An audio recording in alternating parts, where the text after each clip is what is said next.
Desde ya, bienvenidos todos a este ámbito, a este nuevo ámbito de comunicación, y le doy la palabra al doctor Jorge Rosenbaum, que se va a dirigir a ustedes. Jorge. Buenos días para todos. Ahora sí, con carácter general, la Asociación Uruguaya de Derecho del Trabajo y de la Seguridad Social no podía estar ausente y no quiere aislarse, por lo menos a través de las tecnologías que permiten que nos comuniquemos entre todos nosotros. A raíz de ello, la comisión directiva, que ha tenido reuniones también por este medio tecnológico, ha decidido, aparte de sus actividades tradicionales, abrir una nueva experiencia que en principio durará tanto como estemos confinados y luego evaluaremos, que hemos denominado coloquios. Estos coloquios tendrán lugar con la invitación de profesores o laboralistas destacados en el ámbito académico, y hoy Wilfredo Sanguinetti es nuestro abanderado y es quien da inicio a este ciclo.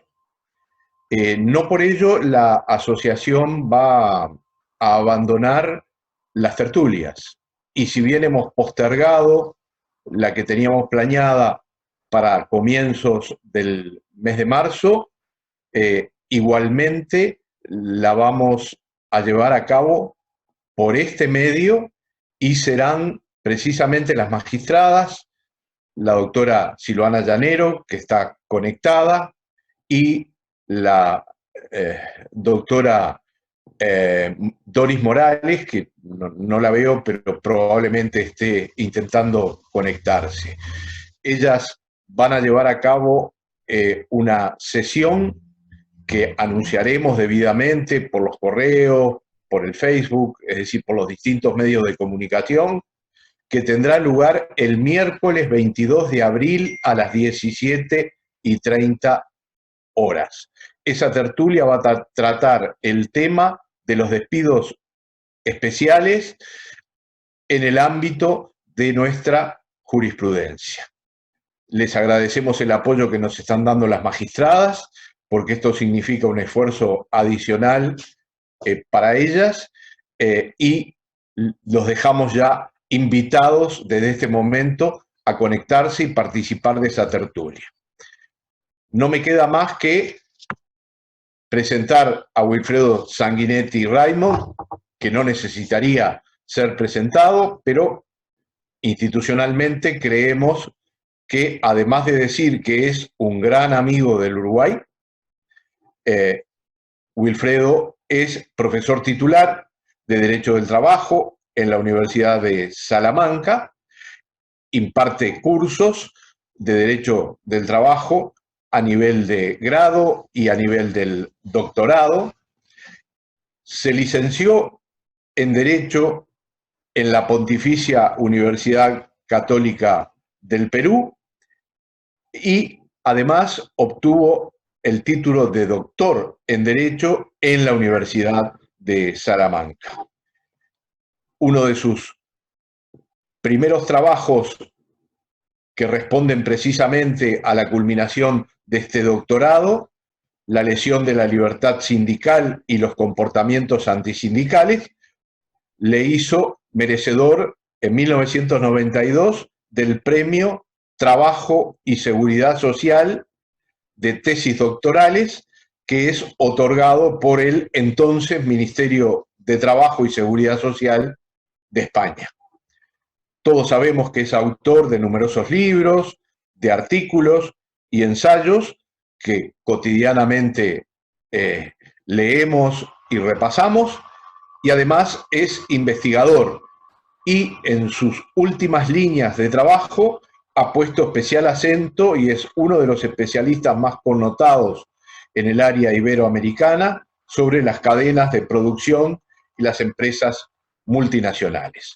No les quito más tiempo, les agradezco a todos esta proactividad y presencia, y los invito a continuar este trabajo a distancia que estamos llevando con toda la directiva que tanto apoya de la Asociación Uruguaya de Derecho del Trabajo y la Seguridad Social. Gracias.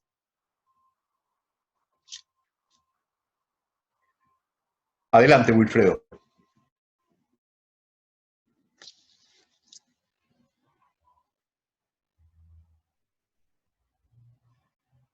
Decía, queridos amigos y amigas, buenos días, los saludo muy cordialmente desde mi confinamiento salmantino. Estoy muy contento de compartir esta mañana con ustedes. Muchas gracias, querido Jorge, queridos amigos, por tan amable presentación y esta invitación. Mi gratitud plena, es para mí un grandísimo honor poder compartir estas reflexiones con ustedes, que además inician una forma de comunicación que hace que no nos rindamos frente a la adversidad, y me siento muy feliz, por tanto, de compartir estos momentos con ustedes.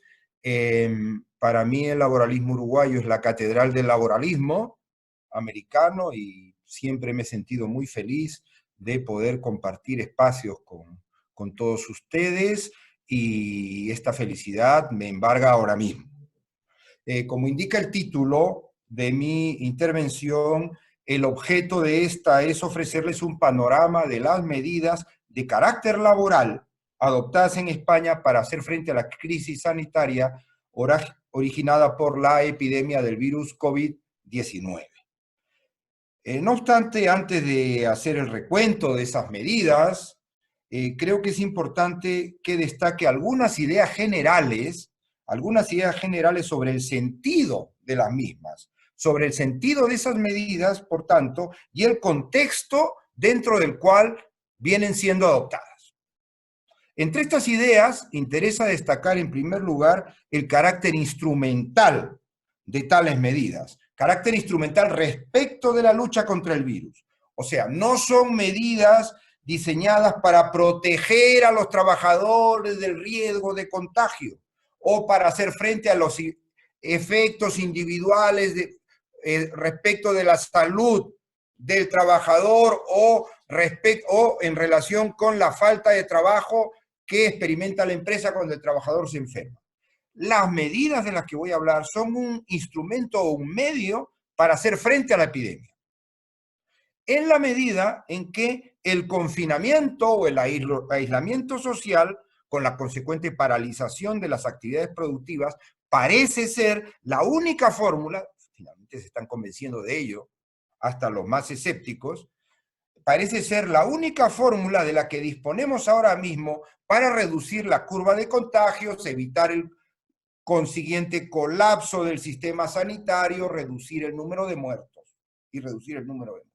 Primera idea. Segunda idea, creo que también es importante destacar la inexistencia de experiencias previas y de herramientas con las cuales afrontar este escenario, que es un escenario por completo nuevo para los ordenamientos laborales y también para el español, que por tanto no tiene construidas ningún tipo de respuestas en esta dirección. En tercer lugar, creo que hay que tener presente también el carácter altamente volátil, altamente cambiante de la situación, que evoluciona, como todos sabemos, a una gran velocidad, pero sin embargo con un retraso de entre 1 y 2 semanas entre la adopción de cada medida y el conocimiento del impacto que esa medida está teniendo sobre la epidemia, lo cual obliga a las autoridades a adoptar sucesivamente decisiones que se van superponiendo, como veremos, a partir de indicios o de datos que siempre son insuficientes, sin haber comprobado hasta la saciedad la efectividad de las medidas anteriores, por tanto. Si a este cóctel le sumamos la falta de consenso entre los expertos, tanto los expertos científicos o médicos como entre los economistas, sobre los pasos a dar en cada momento, en el caso de los primeros, y las consecuencias que va a tener cada medida, al extremo de que, si me permiten, estamos entre juristas o abogados, una ironía, los científicos y los médicos últimamente parecen economistas. Finalmente, Finalmente, el resultado no es otro que una atropellada sucesión de medidas en muy poco tiempo que intenta ir haciendo frente a los efectos progresivamente más intensos de la epidemia, recurriendo, como veremos, a mecanismos de gestión laboral cada vez o progresivamente menos ortodoxos y cada vez o progresivamente más excepcionales, siempre forzados por la progresiva radicalización del confinamiento o el aislamiento social que se impone a la población. He de indicarles, en fin, que las medidas laborales son parte, solamente una parte, aunque parte importante, de un conjunto bastante más amplio de decisiones que busca lograr un dificilísimo equilibrio entre tres objetivos que terminan siendo indisociables. Antes que nada y, por supuesto, superar la crisis sanitaria, pero también atender a las necesidades de la población trabajadora afectada por la paralización de la actividad económica y las actividades productivas, pero, en tercer lugar, evitando o tratando de evitar el colapso del sistema económico y productivo, que nos pueda llevar luego a una profunda crisis y a una recesión. Ahora, en la adopción de las medidas podemos distinguir, o yo las clasificaría atendiendo a tres momentos.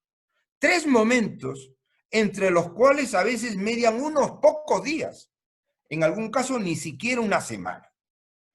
Vamos con el primer momento que vamos a denominar de adaptación, todavía adaptación, de los instrumentos de gestión laboral ordinaria para afrontar los efectos de una paralización todavía parcial de las actividades productivas. El punto de arranque de este primer momento vino dado por la aprobación del Real Decreto 463/2020 de 14 de marzo, por el que se declaró el estado de alarma en España.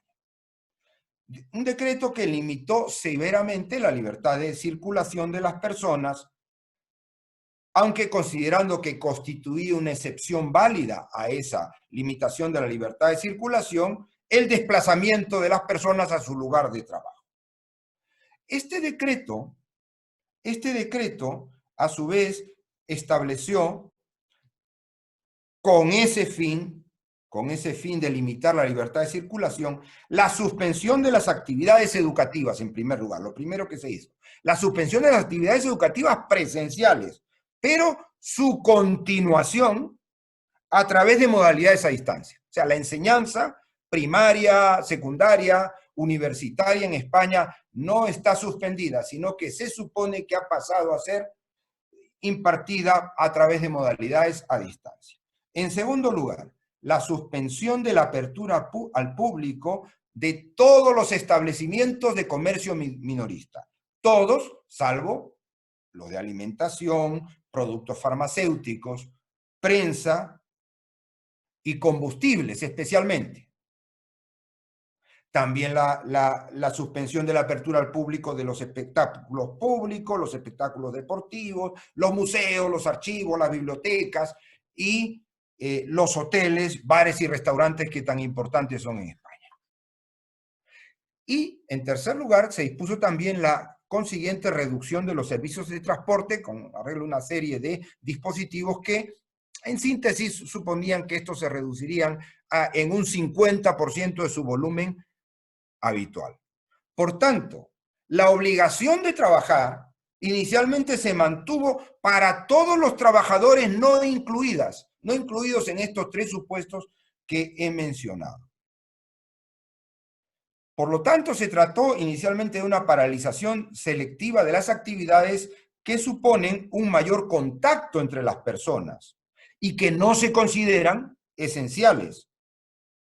Esta paralización selectiva vino acompañada 3 días después de la aprobación de una serie de medidas dirigidas a regular de manera especial los efectos laborales de esa paralización y, a la vez, tratar de limitar en toda la medida de lo posible la presencialidad en las actividades que se podían continuar realizando. A estos efectos se aprobó un Real Decreto Ley, en este caso, ya no Real Decreto, el Real Decreto Ley 8/2020 de 17 de marzo, que recurrió a 3 instrumentos distintos. Primero, la obligatoriedad condicionada del trabajo a distancia. Se dispuso que el empleador establecerá, o sea que no es potestativo, sistemas alternativos de trabajo a distancia por medios telemáticos o no, no es necesariamente el teletrabajo, en las actividades no suspendidas. Establecerá si esto es, indica la norma, técnica y razonablemente posible, no podía ser de otra manera, y además supone un esfuerzo de adaptación que no sea desproporcionado. Medida a la que se da prioridad respecto de los supuestos de suspensión del contrato de trabajo que pudieran aplicarse en relación con la epidemia. Bien, esto significa, por tanto, que en principio solo se mantienen las actividades no comprendidas, no suspendidas, que no sean ineludiblemente presenciales. Lo que pasa es que, claro, esas actividades que no son ineludiblemente presenciales no son precisamente pocas, ¿no? Bien, esta es la primera medida.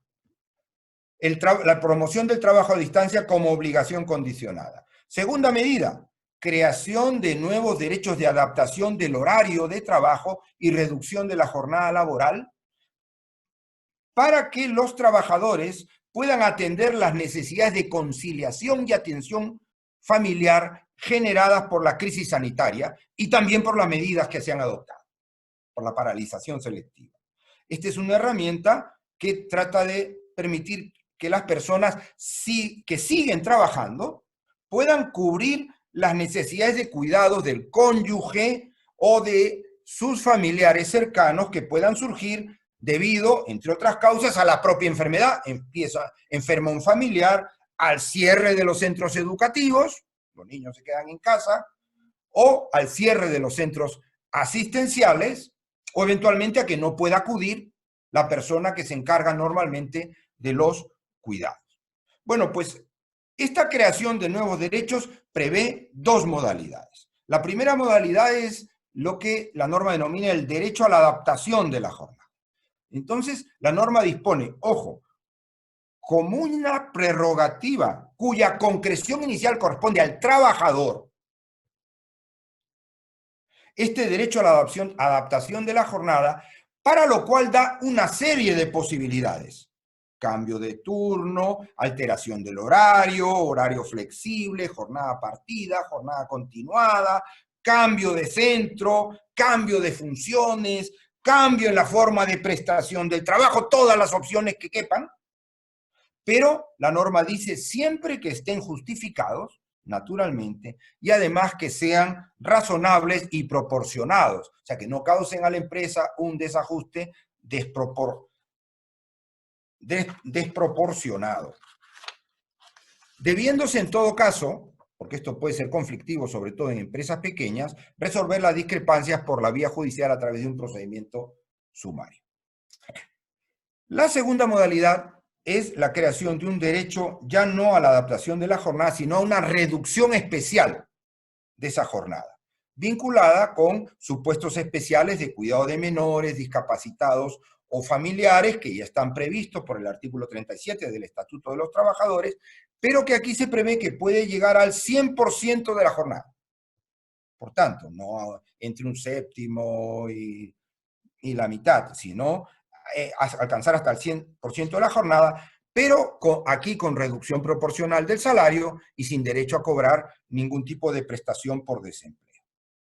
Aquí también la empresa puede oponerse a la razonabilidad de la intensidad de la reducción o el modo de realizarla. No obstante, no puede oponerse a la propia reducción. O sea, la empresa tiene que conceder la reducción, en principio es lo que el legislador nos transmite, pero pudiendo la empresa intervenir cuestionando la razonabilidad de la intensidad, proponiendo una intensidad seguramente distinta y menor, o a la forma en que se realiza, ¿no? También las discrepancias se resolverán judicialmente. Esta es la segunda medida. Virtualización, supuestos para permitir la conciliación de obligaciones familiares y laborales, de cuidado sobre todo. Y en tercer lugar, y esta es la medida estrella, la flexibilización de los instrumentos de ajuste temporal de empleo, con el fin de evitar los despidos. Es decir, el legislador trata de conseguir que todos los efectos negativos, directos e indirectos, derivados de la suspensión de las actividades productivas, ocasionados por la epidemia y la suspensión, se canalicen por la vía de un instrumento concreto, previsto por el artículo 47 del Estatuto de los Trabajadores: las suspensiones del contrato de trabajo colectivas y las reducciones de la jornada laboral. ¿Cómo lo hace? Trata de facilitar el empleo de esta vía, canalizar los impactos negativos sobre el trabajo que puedan producirse por esta vía, facilitando el empleo de esta y además reduciendo sus costos para los trabajadores y para las empresas. ¿Qué medidas se introducen? Primera, como les he dicho, la canalización por esta vía, por la vía de la suspensión del contrato de trabajo, la reducción de la jornada, de las paralizaciones de actividades derivadas de la crisis sanitaria. La norma dispone a estos efectos que deben ser consideradas como constitutivas de fuerza mayor todas las solicitudes de suspensión del contrato de trabajo o reducción de jornada que tengan su causa en pérdidas de actividad originadas por el virus COVID-19.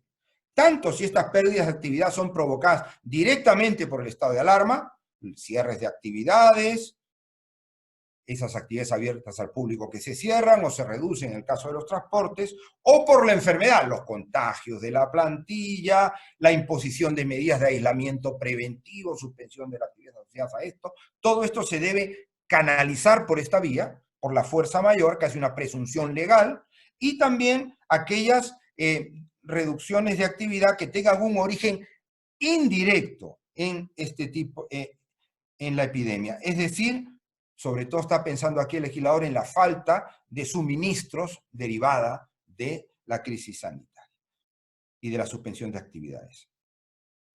En estos casos, sin embargo, esta presunción no viene acompañada de una concesión automática de la suspensión, sino que se exige necesariamente la constatación de la situación de fuerza mayor por la autoridad laboral, que debe resolver, esto es la regla general, que no se ha modificado, aunque se indique en el decreto, de 5 días, operando el silencio administrativo en sentido positivo, como ya ocurre con carácter general.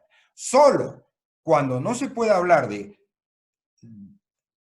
fuerza mayor, sino de causas económicas, técnicas, organizativas o de producción, relacionadas con el COVID-19, pero no provocadas por él, podrá recurrirse al procedimiento ordinario de suspensión del contrato de trabajo o reducción de la jornada, basado en esas causas económicas, técnicas organizativas de producción, que tiene un procedimiento más complejo porque exige un periodo de consultas con los representantes de los trabajadores, cuya duración se reduce de 15 días a 7, pero dentro del cual la decisión final recae sobre el empresario. No está sujeta a una constatación por parte de la autoridad laboral. El supuesto emblemático de estas causas sería la previsible o real reducción de la facturación, derivada de la caída de la demanda que se pueda producir en estos casos. Bueno, como les decía, esta canalización por la vía de la suspensión o la reducción de la jornada, de las reducciones de actividad, viene acompañada también de una minoración de los costos para los empresarios y los trabajadores de esas medidas de suspensión del contrato de trabajo o reducción de la jornada, que busca incentivar su empleo y a la vez reducir su impacto social.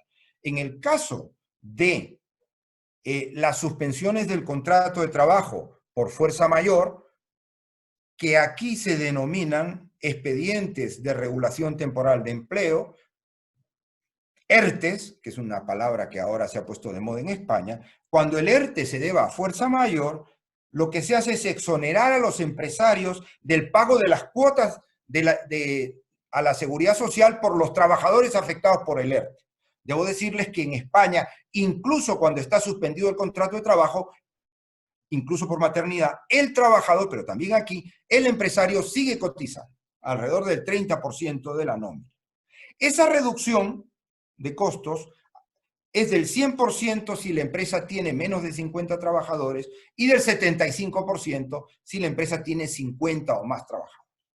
Es una reducción significativa económicamente, pero que está sujeta por eso mismo al compromiso de que la empresa mantendrá el empleo existente con anterioridad durante los 6 meses siguientes al levantamiento del estado de alarma, debiendo devolver las cuotas que no abonó en caso de que reduzca empleo durante los 6 meses siguientes.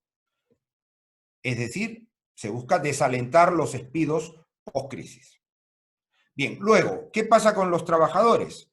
Tratándose de todas las suspensiones, los ERTES, por fuerza mayor, pero también los otros, por causa económica, sobre todo reducción de facturación, se reconoce que los trabajadores tienen derecho a acceder a la prestación contributiva por desempleo, aunque carezcan del periodo mínimo de cotización, aunque no hayan cotizado los 6 meses de rigor, y sin que además el tiempo dentro del cual perciban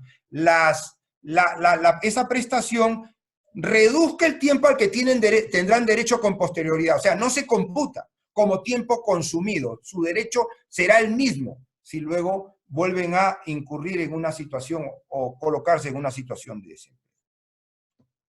Lo que pasa, queridos amigos, es que estas medidas se mostraron insuficientes para contener los despidos y las extinciones de los contratos temporales, que los sindicatos cifraron, porque es muy difícil conseguir datos en una situación como esta, en alrededor de 1 millón de extinciones, en poco más de una semana. Lo cual hizo necesario, solo 10 días después del primer Real Decreto, dar paso a un nuevo paquete de medidas que marca un segundo momento. Un segundo momento caracterizado por la adopción de medidas extraordinarias, ya no de adaptación, dirigidas a contener específicamente el desplome del empleo. Contener las extinciones contractuales. Esto lo busca hacer el Real Decreto Ley 9/2020 de 27 de marzo, ya muy reciente, a través de la introducción de 2 medidas laborales de emergencia. Medidas impensables en una situación de normalidad. La primera es la expresa declaración por el decreto de que la fuerza mayor y las causas económicas, técnicas, organizativas o de producción que se funden en la emergencia sanitaria no podrán entenderse como justificativas de la extinción del contrato de trabajo ni de los despidos. No son causa ni de extinción del contrato ni de despido. Esto supone, claro, que la prohibición de los despidos a las extinciones contractuales. Esto supone la prohibición, perdón, de los despidos y las extinciones contractuales asociadas al estado de alarma y su necesaria reconducción a través de esos ERTES de suspensión del contrato de reducción de la jornada. Aunque, claro, no están prohibidos los despidos que se basen en otras causas. La cuestión sobre la cual se ha debatido y se debate es ¿qué sucede con las extinciones basadas en la crisis que de todos modos se produzcan? O sea, ¿qué pasa si un empleador igualmente recurre a un ERTE por causa económica que no requiere autorización y que puede adoptar directamente? O incluso, ¿qué ocurre con las extinciones no causales? Yo simplemente realizo un despido conscientemente, deliberadamente improcedente. Pues aquí la solución que en principio procedería sería la consideración de estas extinciones como improcedentes, con el abono al afectado, por tanto, de una indemnización de 33 días por año de salario, etc. Se ha puesto de relieve, sin embargo, y yo coincido con esto, que en realidad aquí estamos en estos casos estaríamos ante extinciones basadas en una causa declarada ilícita por la ley. Los ERTES, estos extintivos o incluso las extinciones no causales cuando se demuestre aparezcan indicios suficientes que permitan deducirlo. Y por tanto, parece razonable que la sanción aquí, la sanción a aplicar sea la nulidad de esas extinciones, que es la única sanción capaz de garantizar el efecto perseguido por el legislador, que es el mantenimiento del empleo en el régimen de suspensión. Es una cuestión, en todo caso, objeto de debate. Esto vino acompañado, en este segundo momento, por una previsión más específica, que fue la declaración de que los contratos temporales, incluidos en un ERTE de suspensión, verán interrumpido el cómputo de su duración por un periodo equivalente al de la suspensión, de manera que puedan reanudarse posteriormente viendo extendido el plazo, etcétera, ¿no? Medida extraordinaria para garantizar la permanencia, pero claro, que nos plantea algunos dilemas importantes, algunas dificultades, cuando el objeto del contrato ya no pueda realizarse luego de la suspensión. Ahora bien, y ya entramos en la última fase, el hecho de que el número de contagiados y especialmente los ingresos en las unidades de cuidados intensivos, todos imagino que tienen noticia de esto, continuasen subiendo durante el periodo de aplicación de esas medidas, haciendo temer un colapso del sistema sanitario, condujo al gobierno a la adopción de nuevas medidas para profundizar en el control del virus basadas en la limitación, expresión del decreto, al máximo de la movilidad. Limitación al máximo de la movilidad. Y esto nos va a conducir a un tercer momento en la gestión laboral de la crisis sanitaria, que yo calificaría del recurso a medidas extraordinarias para hacer frente a una situación de paralización casi total de las actividades productivas. A estos efectos, el Real Decreto Ley 10/2020 de 29 de marzo, aprobado solo 2 días después del anterior, recurre para decretar esa paralización casi total a una rancia medida de carácter laboral, que el legislador, si me permite, se saca de la manga aprovechando la proximidad de la Semana Santa. ¿Qué medida es esta? Ya algunos lo habrán oído, la creación de, cita textual, un permiso retribuido recuperable de carácter obligatorio entre el 30 de marzo, el día de ayer, y el 9 de abril, que es el Jueves Santo. Un permiso retribuido dentro del cual los trabajadores conservarán el derecho a la retribución. Un permiso que se aplica a todos los trabajadores del sector público-privado cuya actividad no haya sido paralizada ya, con algunas excepciones, todas lógicas, ¿no? Primero, sectores esenciales, según un anexo, que fue lo que determinó el retraso, ¿no?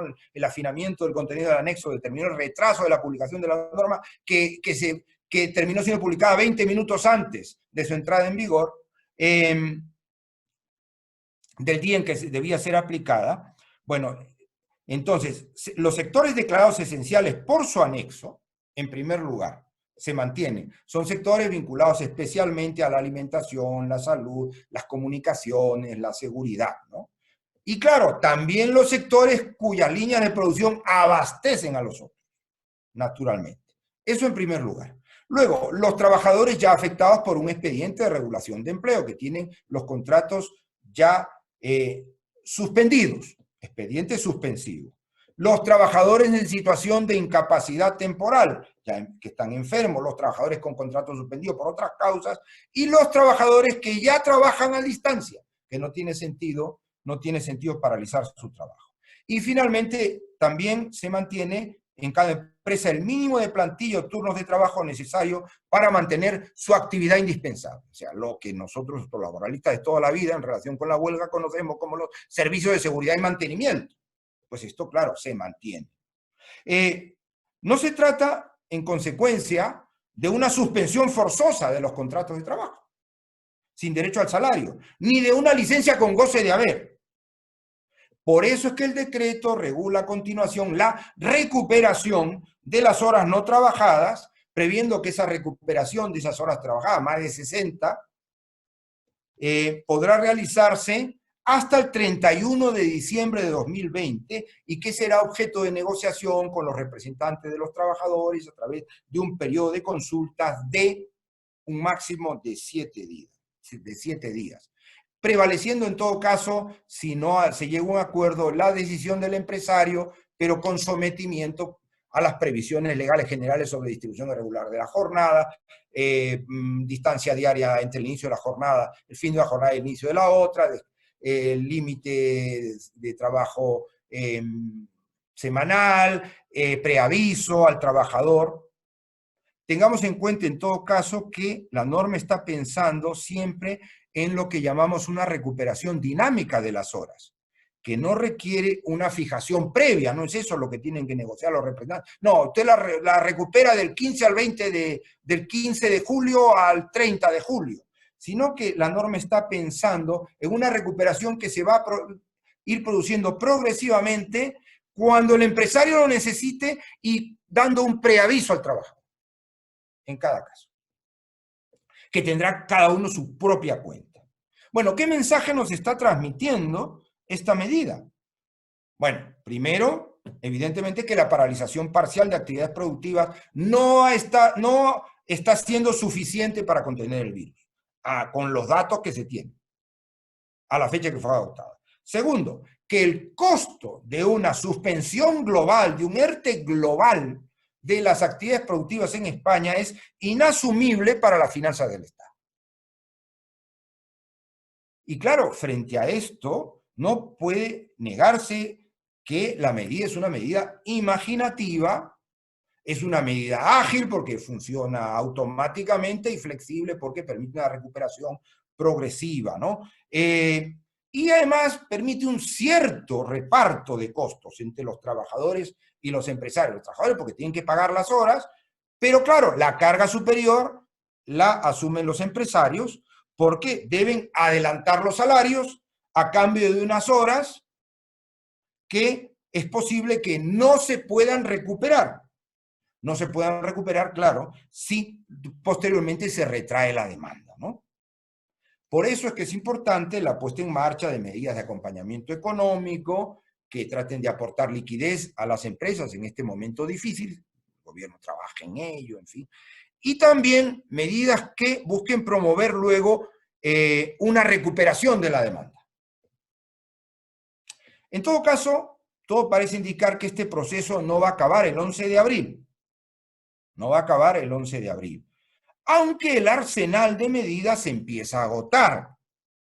Si queremos mantener la paralización en los niveles que tenemos por lo menos, habría que optar entre ese imposible ERTE global, la imposición de un permiso no retribuido general a los trabajadores o la afectación de las futuras vacaciones, como al parecer se ha decidido en Dinamarca.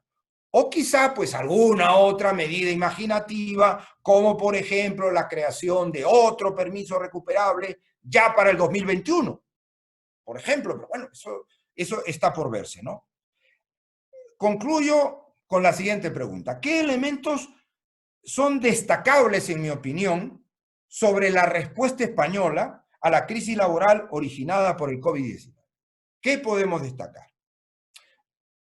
Yo creo que se pueden destacar tres ideas. Primera, si bien la respuesta tardó en llegar quizá más de lo razonable, bueno, a toro pasado, como se dice por aquí, esto es evidente, no era evidente cuando se vivía esta situación. Si bien la respuesta tardó en llegar, después las autoridades no han parado en ningún momento de construir respuestas a gran velocidad, incluso asumiendo el profundo desgaste que supone adoptar esas medidas sin consenso, adoptarlas unilateralmente, como por otra parte está dentro de las potestades constitucionales del gobierno, pero que genera pues un costo ineludible, ¿no? de imagen y reputación del gobierno.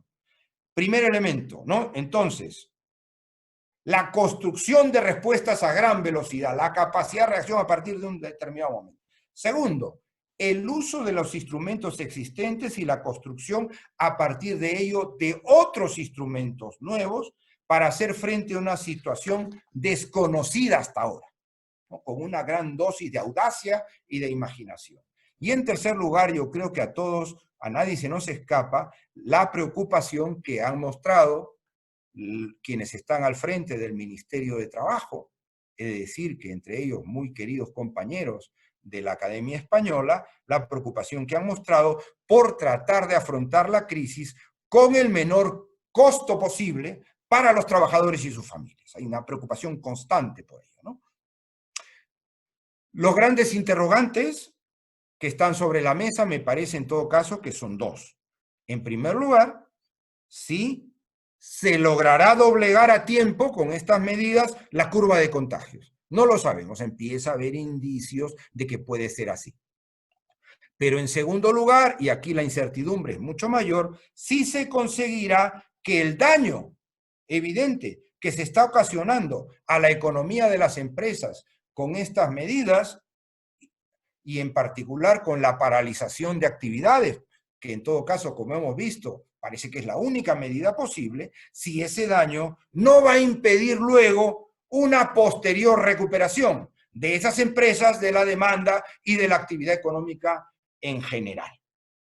Bueno, y esto es lo que yo les quería contar sobre lo que estamos viviendo en España. Espero que les pueda dar una idea bastante aproximada de cómo se está gestionando la crisis ahí, y esto pueda tener alguna utilidad para poder ver con una mayor amplitud lo que se puede estar haciendo o lo que se hará en el futuro en el Uruguay. Les agradezco mucho su atención y quedo a disposición de todos ustedes para los comentarios o preguntas por escrito, de viva voz, que nuestra moderadora y nuestro presidente puedan transmitirme a partir de ahora. Bueno, muchísimas gracias, Wilfredo, sumamente esclarecedor. Ahí veo palmas de muchas personas hacia ti. Digo, fue realmente una brillante exposición, como sabíamos que iba a ser, y además el haberte ceñido justamente a los 40 minutos, también te lo felicitamos. Tenemos ya una lista de preguntas. Primeramente le voy a dar la palabra, dejé a Wilfredo con el micrófono abierto, y le voy a dar la palabra al doctor Razo, que fue el primero que levantó la mano, y en estos momentos le estoy habilitando el micrófono. Después tengo a Jorge Rosenbaum y Federico Rosenbaum, y los que quieran se anotan por chat, por favor. Adelante, un minuto. Querido amigo. Ahí va. En primer lugar, un gran abrazo, Wilfredo. Yo estoy asombrado de esta tecnología. Poder ver a Palomo, poder ver a Óscar Hernández, que no los veía. ¡Óscar Hernández está! Está por ahí, estaba por ahí, sí, sí. Sí, no podía faltar, un abrazo no para mí. No podía faltar a un evento de este nivel. Volviendo al tema, con el mayor respeto, Wilfredo, me parece de una gran ingenuidad este juego de prestigio de la retribución, de cargarle a la pequeña empresa privada el pago de los salarios, creyendo que eso sí va a resolver todo, cuando puede ser el momento de precipitarla en una crisis económica muy grande. Pero mi pregunta, mi reflexión arranca desde tus expresiones sobre la fuerza mayor, ¿no? Eso para mí es un elemento muy importante para reflexionar entre los compañeros uruguayos. A mí me surgió ese pensamiento en la clase que ayer daba. Y era una clase sobre el ius variandi, porque nosotros tenemos dos problemas: la emergencia, que es ahora, y suponiendo que la emergencia algún día terminará, la postemergencia, cómo se reconstruye las relaciones laborales, el derecho del trabajo después de la crisis. Entonces, mi pregunta es, la fuerza mayor, y nunca yo he conocido en mi década de vida situación más grande de fuerza mayor que la presente, ¿va a poder justificar una mayor amplitud de los variantes. Yo, empleador que quiero hacer sobrevivir mi empresa, podré contratar por menos horas, podré rebajar el salario respetando los mínimos de los convenios colectivos. Ahora estaba estudiando mismo sobre la extinción del contrato de trabajo. En Uruguay prácticamente no se admite la fuerza mayor. La crisis económica no se admite. Yo decía, pero quizás la guerra sería fuerza mayor, ¿no? No estábamos todavía en tiempo de coronavirus. Pero el coronavirus hasta podría llegar a ser una causa de fuerza mayor en el post-crisis para la extinción del contrato de trabajo. Gracias y no intervengo más, prometo. ¿Contesto rápido ahora, Sandra, o al final? Sí, contesta. Bueno, un abrazo, querido Juan, queridos amigos. Bueno, pues sí, esto del permiso retribuido que el legislador se lo ha sacado como un jugador de póker de la manga, ¿no? Pues plantea esas interrogantes con las pequeñas empresas. El Corte Inglés puede, ¿no?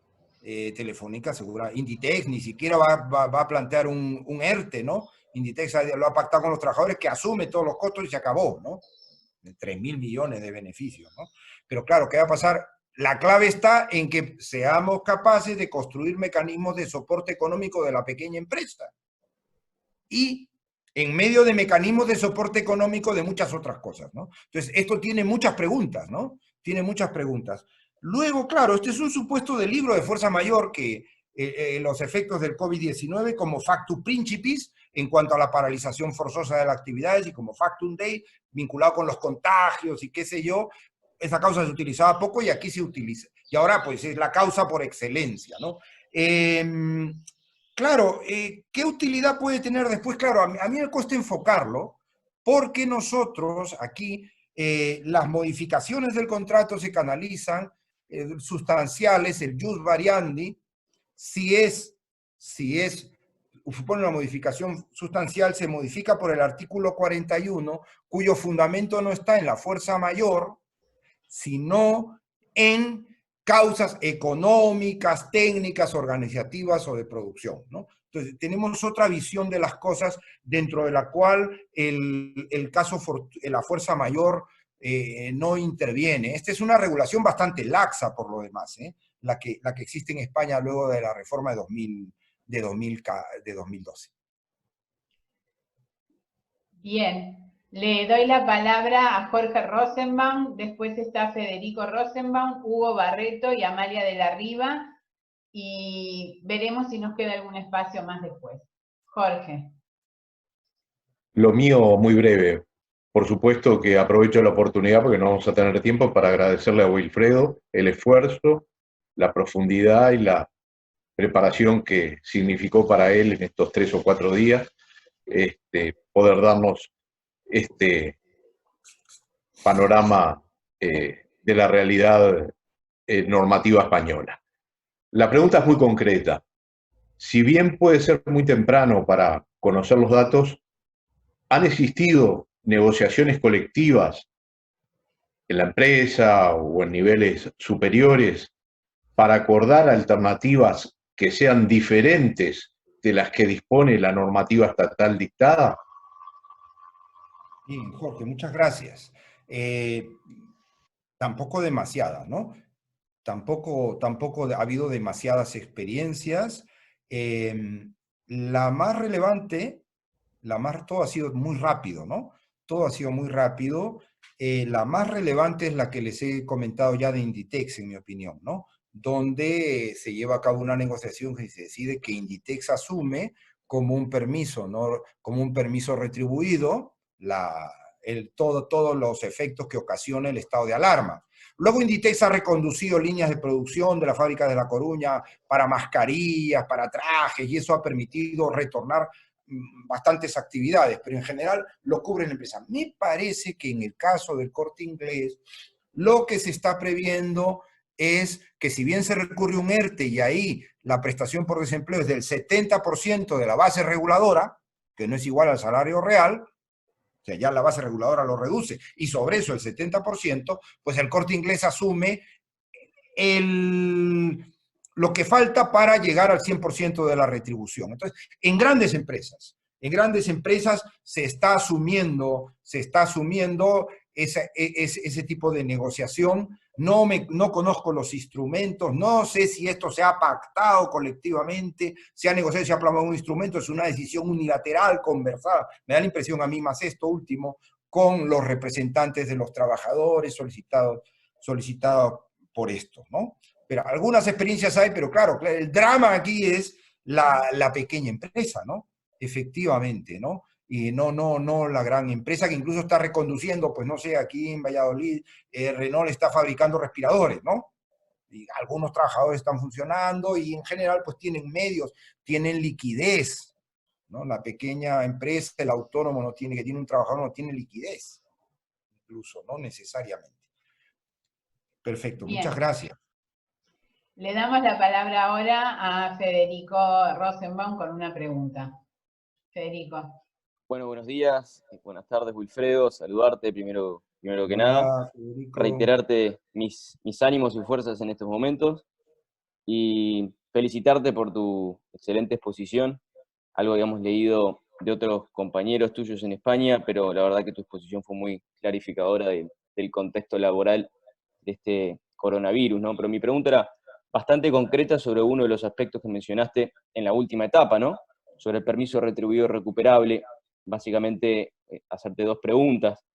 Las consecuencias del incumplimiento, que creo que, según tengo entendido, no están previstas en la normativa, y efectivamente, cómo es que se puede controlar ese cumplimiento y si la inspección de trabajo tiene capacidades reales para hacer algún tipo de control en ese sentido. ¿A qué te refieres con el incumplimiento, Federico? Si el empleador eventualmente no otorga ese permiso retribuido recuperable en este periodo, ¿no? Básicamente, si el empleador incumple con ese permiso.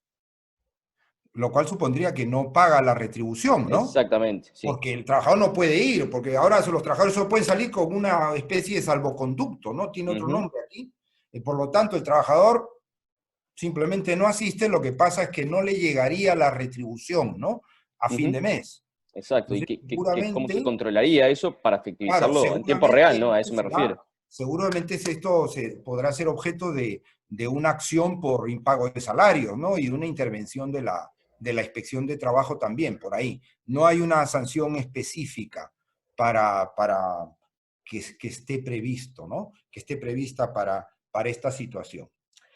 Quiero decir también respecto de los ánimos y las fuerzas de los cuales ha hablado Federico, que yo la semana pasada, sinceramente, queridos amigos, estaba bastante desanimado, intentando pues controlar un poco lo que se estaba haciendo, hacer mis cosas, y que esta invitación vuestra pues me ha dado como una especie de chute de adrenalina, ¿no?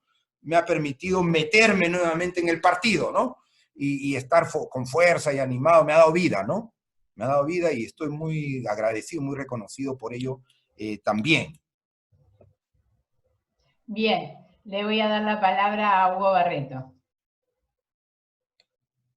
Hola Wilfredo. Hola, saludos, Hugo, amigo. un abrazo también a todos los colegas. Mi preocupación más que nada tiene que ver con preguntarnos cómo sale el derecho del trabajo de esta situación. O sea, ¿cuáles son las marcas? Yo creo que esto es motivo casi de una nueva charla, ¿no? Difícil en los minutos que quedan que puedas decir algo, pero ¿cuáles son las marcas que dejan el derecho al trabajo esta especie de reforma laboral que yo llamaría temporal y urgente?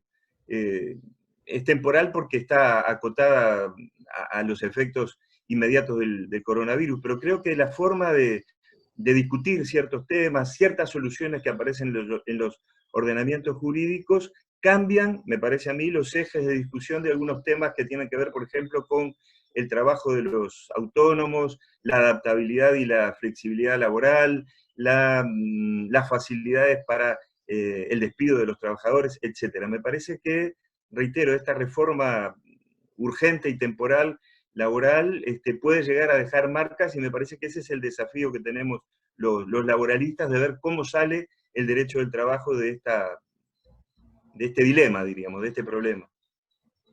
Gracias, un abrazo. Hugo, un abrazo. Muy interesante pregunta. Bueno, este será nuestro tema, ¿no? Será nuestro tema. Yo voy a atreverme a decir algunas cosas que he ido pensando mientras tú hablabas, cómo sale el derecho del trabajo, qué marca deja. Bueno, primero, estas son medidas extraordinarias. Nadie está pensando que luego no se pueda despedir por fuerza mayor. Cuando la situación cambie, estas medidas dejarán de estar vigentes. Su vigencia está limitada al estado de emergencia, ¿no? Eso en primer lugar.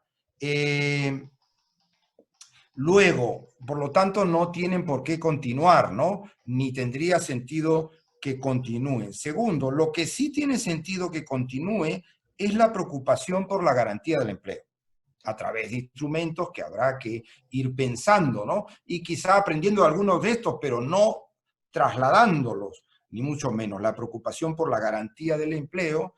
Y luego, yo creo el renacimiento de Mr. Keynes, ¿no? Es decir, si algo ha ocurrido aquí es que las causas de la crisis son exógenas, no son como la anterior, no tienen que ver con el sistema económico, y seguramente lo que necesita posteriormente la economía europea, mundial, ya lo está haciendo Estados Unidos, aquí hay un debate entre el norte y el sur, lo está pidiendo el presidente de España, el primer ministro italiano, el plan Marshall, ¿no? Los coronabonos, es una intensa labor, una intensa política, ¿no? de inversión pública, de fomento del crecimiento de la demanda, ¿no? Del mantenimiento, de la recuperación de la demanda, que dentro de la cual yo creo que no necesariamente, si bien no va a ser fácil que los amigos del Ministerio de Trabajo puedan poner en marcha ahora su programa de reformas, que con tanta ilusión estaban construyendo, el cual yo tenía noticias, etcétera, ¿no? Su programa de reformas para favorecer mayor estabilidad, limitar los despidos sin causa, incluso enfrentar el tema de las plataformas, etcétera. Si esto no va a ser fácil recuperarlo al principio, yo creo que no necesariamente va a ser el momento para la introducción de nuevas medidas de desregulación, o incluso quizá va a ser el momento de repensar algunas medidas de regulación que fueron adoptadas en un momento distinto, ¿no? Es lo que en principio se me ocurre, querido Hugo, ¿no? Es un momento, yo creo, para más derecho del trabajo, me da la impresión, pero habrá que verlo. También pensábamos esto con la crisis anterior y ya vimos lo que pasó después, o sea que los laboralistas tenemos que estar preparados para todo. Bueno, le damos la palabra a Amalia de la Riva y después a Pablo Reyes, y tenemos que cortar la lista de preguntas porque ya estamos muy sobre la hora. Amalia. Muchas gracias, Wilfredo. La verdad que es un gusto volver a verte y con esta exposición tan brillante como siempre. A lo que yo voy es un poco a ver de si podemos sacar algunas conclusiones para el día después, que en este caso el día después evidentemente va a ser dentro de varios meses, ¿no? Y ver cómo se sale más allá del tema de la emergencia. A mí me vuelve a evocar algunas ideas, esta cuestión de no tener un régimen de despido libre, totalmente libre, como tenemos nosotros, ¿no? Como esta idea del despido causado, más allá de la laxitud, ¿no? de las causas, también se convierte en una herramienta a la hora de enfrentar la pérdida del empleo en crisis y no en crisis. Y entonces te quería preguntar si tendrías algún otro dato para darnos sobre esta estimación del 1.000.000 de empleos perdidos que tú nos has dicho que los sindicatos han estimado en función de esta emergencia sanitaria. Es eso nada más, y te agradezco mucho, Wilfredo. Encantado, Amalia, muchas gracias por la pregunta. A ver, pensando rápido, no hay datos, ¿no? Tampoco están funcionando la administración laboral o la inspección de trabajo con normalidad, pero parece que esos datos tenían que ver con extinciones. Lo primero que cae es el empleo temporal, que habían varios millones de contratos temporales en la crisis anterior, o sea, con no renovaciones y con despidos improcedentes, ¿no? Y también con algunos expedientes de regulación de empleo extintivos, ¿no? Por eso viene la aclaración. porque el sistema, la causalidad del despido es una herramienta muy importante, cuya utilidad se refuerza, me parece, en estos casos. Se refuerza considerablemente. Es un tesoro que el derecho del trabajo la haya podido mantener. Pero claro, el derecho del trabajo la ha podido mantener en el caso de España con costos muy relevantes, ¿no? Porque es una causalidad condicionada, salvo vulneración de derechos fundamentales o discriminación, a lo que aboca es a una extinción indemnizada del contrato, que cuando el trabajador es muy antiguo es disuasoria, pero cuando el trabajador no es tan antiguo es menos disuasoria, ¿no? Este, el tema del debate en Italia, ¿no? La sentencia de la Corte Constitucional, en qué medida la sentencia, la indemnización ha de ser efectivamente disuasoria. Entonces, yo creo que es una herramienta que en el futuro habría que reforzar, incluso, ¿no? Yo creo que habría que reforzar sin que eso suponga ningún tipo de limitación para la flexibilidad que necesitan los empresarios, porque de lo que estamos hablando no es de impedir las extinciones que tengan un motivo, sino las que sean absolutamente arbitrarias. Pero es una reflexión que a mí me parecería muy interesante que iniciáramos o continuásemos con posterioridad en la salida, que además parece que va a ser una salida poquito a poco, no vamos de un momento a otro, no vamos a salir todos, ¿no? A darnos besos y abrazos, ¿no? Ya quisiéramos, sino que va a ser progresivo, unas actividades, otras con limitaciones, iremos recuperando la actividad. Quizá ahora en el verano más, del hemisferio norte empezaremos, en el caso vuestro, como viene el invierno, sea diferente, en fin, hay muchas incertidumbres, pero el escenario después de la batalla es muy importante. Bueno, le voy a dar la palabra a Pablo Reyes y después va a cerrar el evento Alejandro Castelo. Pablo, adelante. Buenos días, bueno, y el saludo para todos y el agradecimiento a la Asociación Uruguaya por esta actividad. Profesor Sanguinetti, resistiendo juntos desde acá ya el 20º día de confinamiento. Pero mi pregunta va en el sentido de que en Chile, según lo que yo he estado revisando, ha sido intensa la discusión sobre el efecto del caso fortuito fuerza mayor para los efectos de la suspensión o sobre el despido, y veo que la solución española pareciera ser un poco antojadiza en cuanto a aceptarlo para la suspensión y rechazarlo para el despido. Y no sé si ahí existe algún fundamento jurídico que pudiera llevarnos a que efectivamente existan suficientes razonamientos lógicos como para alcanzar esa división de interpretación del caso fortuito o fuerza mayor. Bien, aquí hay una doble presunción, ¿no? Bueno, antes que nada, querido Pablo es alumno, es chileno, es funcionario del Ministerio de Trabajo de Chile, pero este año está en nuestro máster en Derecho del Trabajo de la Universidad de Salamanca, por tanto, está conectado desde Salamanca. Entonces, quiero darle un abrazo y pedirte que transmitas a nuestros alumnos del máster nuestro cariño y nuestra preocupación. Esperamos que las fórmulas de contacto virtual con los estudiantes para las 2 asignaturas que quedan y para los trabajos de fin de máster se esté desarrollando como lo dije, aprovecho para este medio para comunicártelo, ¿no? Y que, por supuesto, estoy a vuestra disposición, ¿no? Incluso pensaba esta conferencia darla con ustedes, como para encontrarnos y hablar. Lo que pasa es que la próxima semana es no lectiva en Salamanca, ¿no? Y no parece que debamos, transmítelo también a tus compañeros, ¿no? Que hubiéramos querido hacer una actividad idéntica, pero no la podemos hacer porque es una semana, en cualquier caso, no lectiva, ¿no? Bien, dicho esto, yo no creo que sea antojadiza esta doble presunción, ¿no? No parece que haya nada más claro que una epidemia como expresión del Factum Dei, ¿no? Y una suspensión de actividades como expresión del Factum Principis. No creo que lo haya. Y luego, el que se presuma que es temporal, porque la epidemia es temporal y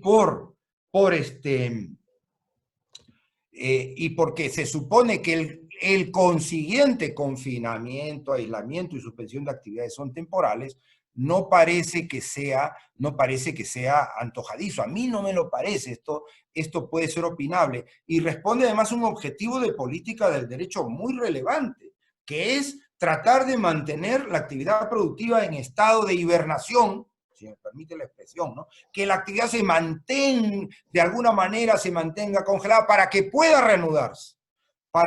reanudarse sin que esto suponga en principio un costo para las empresas en la medida en que no cotizan, que es el costo principal, que aquí es el 30%. Si es por fuerza mayor no se cotiza. Entonces, eso se lo está bancando, si me permite la expresión del Río de la Plata, lo está bancando el Estado, ¿no? Y se lo están ahorrando las empresas. Bien, gracias. Un abrazo para tus compañeros del máster y para ti. Bueno, estamos en estos momentos como que terminando. Yo me quiero despedir especialmente de todos y muy especialmente de Wilfredo, y digo, agradecemos que haya accedido a nuestro pedido de realizar este primer coloquio, y le doy la palabra a Alejandro Castelo, que será quien dé cierre a esto. Gracias, Gracias, Wilfredo, realmente. Gracias, Sandra. Bueno, en nombre de la Asociación Uruguaya me corresponde hacer este cierre y obviamente en primer lugar agradecer a Wilfredo por esta magnífica conferencia, por esta magnífica presentación, realmente un panorama muy complejo, como decía Rosenbaum, además lo organizó en muy pocos días. Así que Wilfredo, un especial agradecimiento, y como decía Pilar Rodríguez, ¿verdad? Siempre que terminaba un miembro del grupo de los miércoles una exposición, te invitamos a escribir esto que acabas de presentarnos para poder publicar en la revista Derecho Laboral. Ah, vaya. Esperamos tu contribución, de ser posible, antes del 30 de abril. Como decía Pla, había que ser muy estricto con los plazos. Hablamos de una transcripción del texto, ¿no? Exactamente. Sí, con mucho gusto. Yo lo tengo escrito. Solamente así podía yo no consumir más de 40 minutos, ¿no? Teniéndolo todo cronometrado, ¿no? Esa es la escuela que aprendí también de nuestro querido Oscar, ¿no? También en eso, la precisión y la pulcritud. Amigos queridos, muchísimas gracias. He sido muy feliz, me han dado vida y espero que esto les haya sido útil. Grandes abrazos para todos y hasta otra ocasión. Antes de finalizar, quería, además de aplaudir y agradecer a Wilfredo, quería agradecer en primer lugar a los colegas de otros países. Registramos participantes de Chile, de Perú, de España y de Argentina, así que para todos ellos un especial cariño a la distancia y nuestro agradecimiento. También a los colegas de Uruguay, que en un número muy importante se conectaron, recordarles a todos además que nuestra próxima actividad ya fija, ya estipulada, es el día 22 del mes de abril, donde 2 ministras de Tribunales de Apelaciones del Trabajo nos van a dar una charla sobre el tema de la jurisprudencia sobre despidos especiales. Así que los invitamos, después vamos a pasar las coordenadas para poder encontrarnos en Zoom y poder compartir con las colegas del Poder Judicial. Y bueno, además de agradecer a todos, quería recalcar un poco esa palabra final de Wilfredo cuando decía, bueno, acá vamos a tener que leer los clásicos y sobre todo recordarle a los economistas y a los políticos que se olvidaron de estos libros, que bueno, que me parece que los van a tener que desempolvar, porque seguramente Keynes va a estar en la biblioteca obligada de muchos economistas y políticos. Un saludo para todos. Gracias. Muchas gracias. Un abrazo para todos vosotros. Un abrazo.